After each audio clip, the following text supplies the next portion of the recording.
നമ്മളെ നൂറ ഹബീബി കൊടിമരം കോയയുടെ ശാപം വല്ലാത്തൊരു അത്ഭുതമാണ്. കാരണം സൂറത്തുൽ ഫാത്തിഹ ഓതാൻ പഠിച്ചത് ഓൺലൈൻ മജ്ലിസ് തുടങ്ങിയ കൊടിമരം കോയ മൂത്രം പോകുന്നില്ല. വൈകുന്നേരം വരെ ഡോക്ടർമാർ ഡയാലിസ് ചെയ്യണം എന്ന് പറഞ്ഞപ്പോ വൈകുന്നേരം വരെ നമ്മൾ നിർത്തി. പക്ഷെ മൂത്രം പോകുന്നില്ല. ശരീരം മൊത്തം നീരാണ്, ആഫിയത്തില്ല. ഇവനാണ് നമ്മുടെ ഉമ്മമാര്.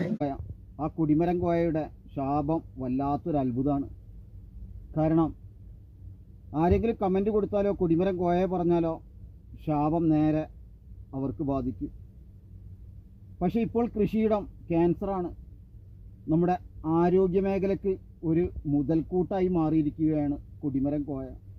കാരണം ഇപ്പോൾ കൃഷി ക്യാൻസറാണ്.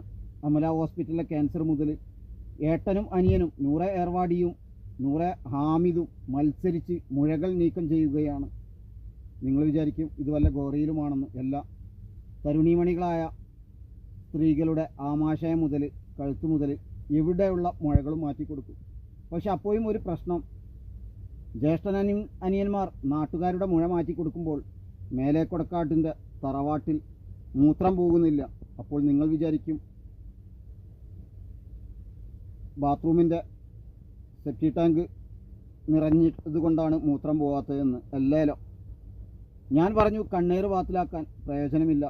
2 നേരം സലാത്തുൽ ഫാത്തിഹ ചെല്ലാനും പറഞ്ഞു നോക്കി, ഒരു പ്രയോജനവുമില്ല. കാരണം മൂത്രം പോകാത്തത് അത്ഭുതങ്ങളുടെ നിലവറ കലവറ എന്ന് പറയുന്ന ആമാശയമുഴകളടക്കം മാറ്റിക്കൊടുക്കുന്ന കൊടിമരം കോയയുടെ മാതാവിൻ്റേത്. പിന്നെന്ത് ചെയ്തു? അമല ഹോസ്പിറ്റലിൽ അഭയം പ്രാപിച്ചു കൊടിമരം കോയ. ഈ കൊടിമരം കോയയുടെ അനിയൻ സഫിയുള്ള 2025 മാർച്ചിൽ സ്വന്തം മകന് അപസ്മാരം അൽഷിഫയിൽ ലക്ഷങ്ങൾ ചിലവാക്കി.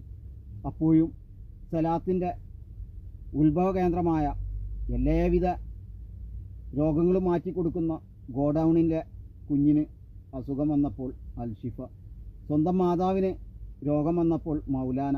എന്നിട്ടോ ഡയാലിസിസ് വേണം, മാതാവിന് ആഫിയത്തില്ലല്ലോ. കരഞ്ഞുകൊണ്ട് കോയ സഹായം ചോദിക്കുകയാണ്, ദുആ ചെയ്യണമെന്ന്. ഈ ഫ്രോഡിൻ്റെ കയ്യിലേക്ക് തരുണീമണികളെ ഇനിയെങ്കിലും ചിന്തിക്കൂ.